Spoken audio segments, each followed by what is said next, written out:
everything welcome or welcome back to my channel. I hope all of you are doing well. Myself Surbhi. हमने previous class में दो major important definitions करी थी. First important definition is liability and next one is. अगर आपको वो video देखनी है then please check the link in the description box or subscribe to my channel. So now the next important definition is receipt.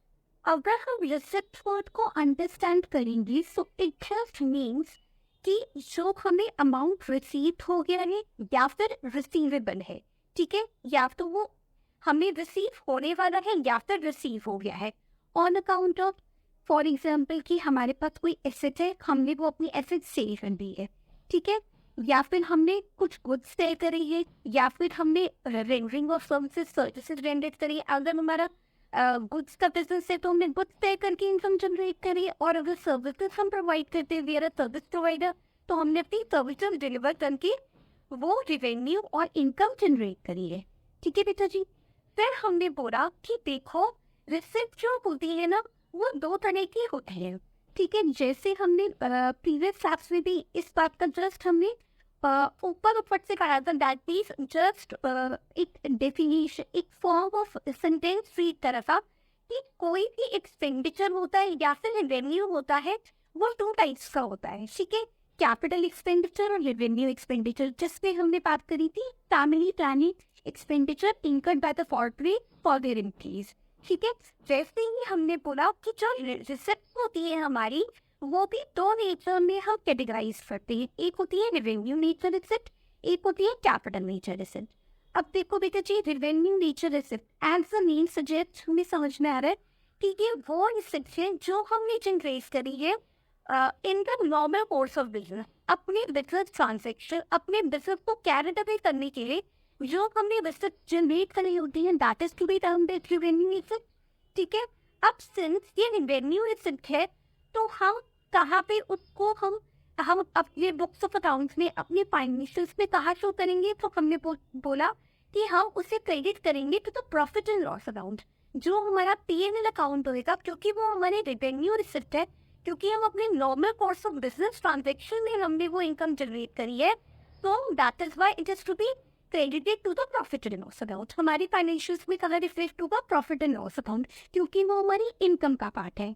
Next हमने बोला capital receipt. As the name suggest कि capital receipt वो receipt मानी जाएंगी जो हम which are not in the nature of revenue, means वो revenue nature की नहीं है. नॉर्मल बिजनेस कोर्स की ट्रांजेक्शन कैरिड अवे करने के लिए हमने normal course of business transaction carried away करके हमने वो इनकम जनरेट नहीं करी है, ठीक है बेटा जी. Now let's come to the board. तो हमने क्या बोला, receipt is the amount received और रिसीवेबल, या तो हमें वो अमाउंट रिसीव्ड हो गई है या फिर रिसीवेबल है, mean yet to be received in future. For selling of assets, या तो हमने कोई अपना एसेट सेल करा है, ठीक है बेटा जी, या फिर गुड्स या फिर सर्विसेज, ठीक है. अगर हम गुड्स सेल कर रहे हैं तो गुड्स, और हम सर्विसेज डिलीवर कर रहे हैं तो सर्विस प्रोवाइडर तो services. It is further categorised into revenue receipt and capital receipt. फिर हमने इसको फर्दर कैटेगराइज करा है दो पार्ट्स में, revenue receipt and capital receipt. Now what is revenue receipt? It is the amount received or receivable in the normal course of business. Normal business transaction carried away करने में जो भी हमें receipt incurred होती है उसको revenue receipt बोलते हैं, ठीक है. So it is the amount received or receivable in the normal course of business. Say sale of goods और rendering of services. या तो आप अपने गुड्स सेल करे हैं या फिर आपने सर्विसेज डिलीवर करी है, ठीक है. They are stored in the profit and loss account in an enterprise, ठीक है. सर वो हमारी इनकम है तो इनकम हम कहाँ शो करते हैं, प्रॉफिट एंड लॉस अकाउंट में. अगर हम एंटरप्राइज है और अगर हम नॉन पर प्रॉफिट एंटरप्राइज है तो हम P&L की जगह इनकम और एक्सपेंडिचर अकाउंट बनाएंगे, तो वो हम उधर क्रेडिट करेंगे, ठीक है बेटा जी. These 2 points are very much clear. Now next is capital receipt. Capital receipt means it is the amount received or receivable against transactions which are not revenue in nature. मतलब ऐसी वो अमाउंट जो अभी received हो गया है या फिर येट टू बी रिसीव्ड है उन ट्रांजेक्शन से जो रेवेन्यू इन नेचर नहीं है. फॉर एग्जाम्पल हमारे पास मान लो कोई फर्नीचर था, ठीक है, अब हमने देखा कि जो फर्नीचर ना बहुत आउटडेटेड हो गया है, या फिर अब हमें इसको अपग्रेड करने की जरूरत है, या फिर it is more over needed, अब हमें इस बिजनेस के लिए इस फर्नीचर की कोई जरूरत नहीं है। तो हमने क्या कर दिया, अब हमने वो एसेट सेल कर दिया। ठीक है बेटा जी, तो वो क्या हुआ, normal course of business transaction थोड़ी ना हुई। हम अगर सर्विस प्रोवाइडर है तो हमारा तो normal course of business transaction सब तो डिलीवर करना है, या अगर हम गुड से कर रहे हैं तो वो गुड से कर रहे हैं। तो ये नॉर्मल बिजनेस ट्रांजेक्शन नहीं हुई, normal course of business transaction नहीं हुई सेल ऑफ फर्नीचर। ठीक है बेटा जी, तो हमने क्या बोला, हाउ सिर्फ वो कैपिटल नीचे है तो हम कवर शो करेंगे, होते बैलेंस शीट में शो करेंगे, they are shown in the balance sheet. Okay, for example amount received और रिसीवेबल, जो आपको अमाउंट रिसीव हुआ है या फिर रिसीवेबल है फ्रॉम सेल ऑफ मशीनरी। आपने कोई मशीनरी सेल कर रही है, क्योंकि आपकी ओल्ड मशीनरी आउटडेटेड हो गई थी, वेटिंग सेल करिए, फर्नीचर करिए, इन्वेस्टमेंट करिए, या फिर लोन टेकन, आपने कोई लोन टेकन किया है। ठीक है बेटा जी, I hope receipts are very much clear. हमने बोला receipt means the amount received और रिसीवेबल, या तो हमें रिसीव्ड हो गया है या फिर हमें रिसीवेबल है, मतलब yet to be achieved within some time frame. ठीक है, if due to any reason, either because of capital reason, that is of sale of land, building, furniture, equipments, and loan taken, or either in the nature of revenue, that is for carrying out normal course of business. ठीक है बेटा जी, now next is expense। अब देखो बेटा जी, हम जब भी कोई इनकम जनरेट करनी होती है तो हमें कोई एक्सपेंस तो इनकर करना ही होता है, इनकम ऐसे ही तो जनरेट नहीं हो जाती। फॉर एग्जाम्पल, मान लो हम गुड सेल कर रहे हैं, हमारा हम कोई फिनिश प्रोडक्ट बनाते हैं और हम उसको फिर सेल करते हैं। तो जब पहले हम प्रोडक्ट बनाएंगे तो for that we need raw material, we need machinery, we need labour, हमें बहुत चीज़ों की जरूरत होगी, हमें पूरा प्रोडक्शन प्रोसेस कैरी भी करना होगा, तभी तो हम इनकम जनरेट कर सकते हैं। या फिर अगर हम प्रोडक्शन नहीं कर रहे हैं और कहीं से लेकर आ रहे, होल सेलर से बाय कर रहे हैं, तभी तो हमें ट्रांसपोर्टेशन कॉस्ट या फिर कॉस्ट ऑफ एक्विजिशन, बहुत सारी कॉस्ट हमारी इनकट होंगी। ठीक है, तो रेवेन्यू और receipt can not be generated without expense. हमारा जो रेवेन्यू होता है, हमारी जो इनकम होती है, it should be supported by some expenditure, some expense. तो हमने क्या बोला, एक्सपेंस क्या हुआ, कॉस्ट इनकट जो आपने करी है in order to generate income, जो भी आपने कॉस्ट इनकट करी है इनकम जनरेट करने के लिए। या फिर हम बोल सकते हैं it is a monetary measure for input और रिसोर्सेज यूज। जैसे हमने बोला था कि प्रोडक्शन प्रोसेस में हम रॉ मटेरियल लेके आए, मशीनरी का यूज करा, लेबर का यूज करा, हमने प्रोडक्शन कैरेटिव करी, फिर हमारा फिनिश प्रोडक्ट रेडी हुआ, अब हम उस फिनिश प्रोडक्ट को सेल करेंगे। So it is a monetary measure of input that is raw material use and resources that is labour and other things to be use. ठीक है बेटा जी, तो या फिर हमारा जो कॉस्ट ऑफ गुड्स सोल्ड हो गया। ठीक है, जितनी हमने कॉस्ट इनकट करी है गुड्स सोल्ड करने के लिए।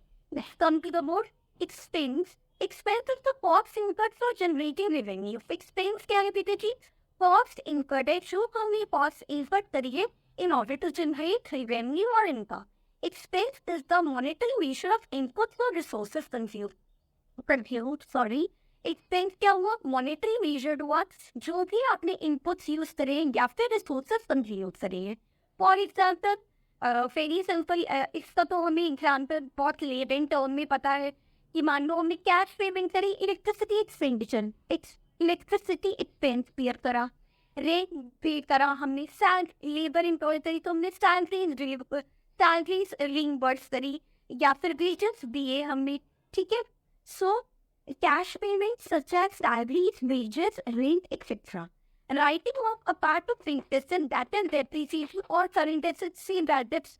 मान लो हमें पता है कि हम बुक्स ऑफ हाउस में डेप्रीसिएशन को राइट ऑफ करते हैं।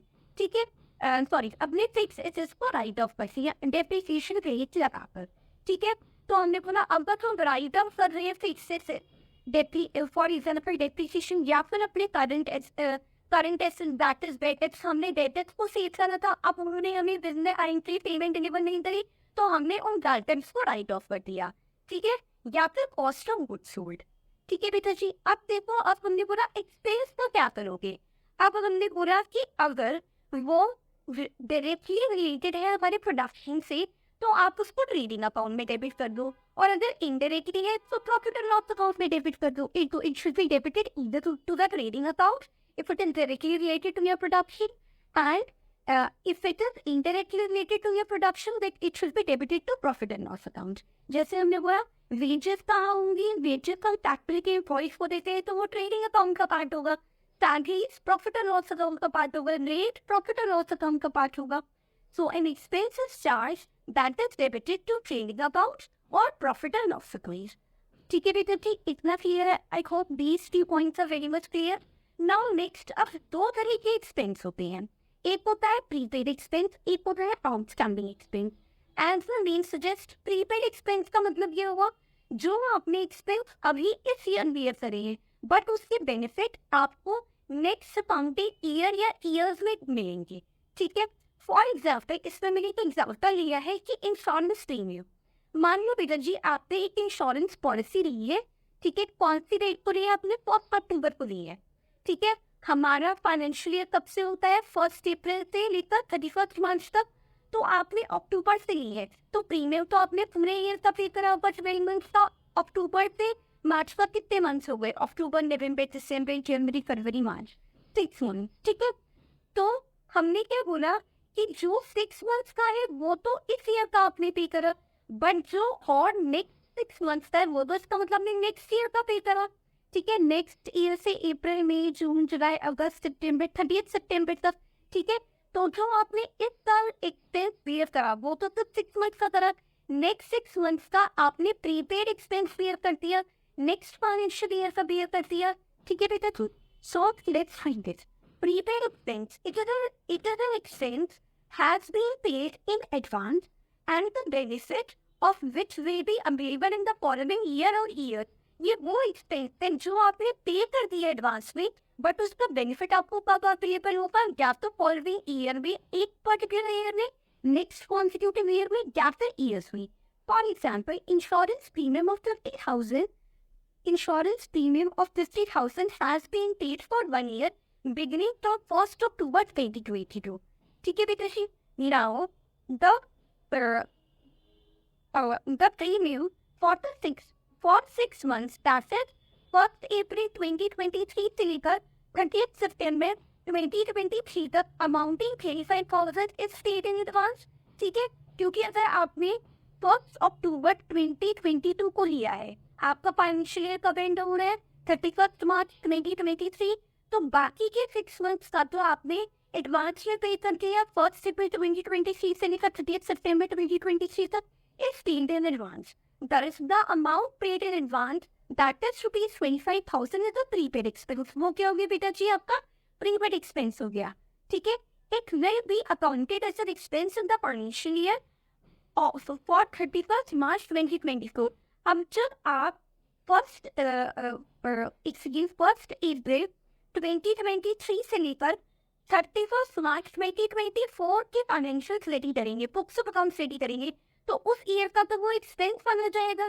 ठीक है, और हम बैलेंस शीट में उसको, अगर हम 31 मार्च 2023 की बात करते हैं तो उसमें तो प्रीपेड एक्सपेंस हमारी करंट एसेट का पार्ट बन जाएगा. तो हमने बोला 2022 से लेकर 2023 तक वो हमारा प्रीपेड एक्सपेंस माना जाएगा और हम उसे करंट एसेट में शो करेंगे बैलेंस शीट में. बट 1 अप्रैल 2023 से लेकर 31 मार्च 2024 में वो हमारे एक्सपेंस का पार्ट बन जाएगा. दैट इज व्हाई हम इसको डेबिट कर देंगे, हम उसको डेबिट कर देंगे. ठीक है बेटा जी, वो हमारा एक्सपेंस हो जाएगा. दैट इज व्हाई हम उसको एक्सपेंस की तरह बुक कर लेंगे अपने बुक्स ऑफ अकाउंट्स में, प्रॉफिट एंड लॉस अकाउंट में.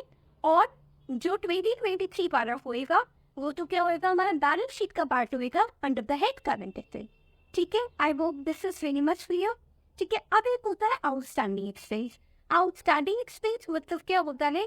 जो एक्सपेंस एक्रू तो हो गया है, अराइज तो हो गया है, बट हमने अभी तक पे नहीं करा है.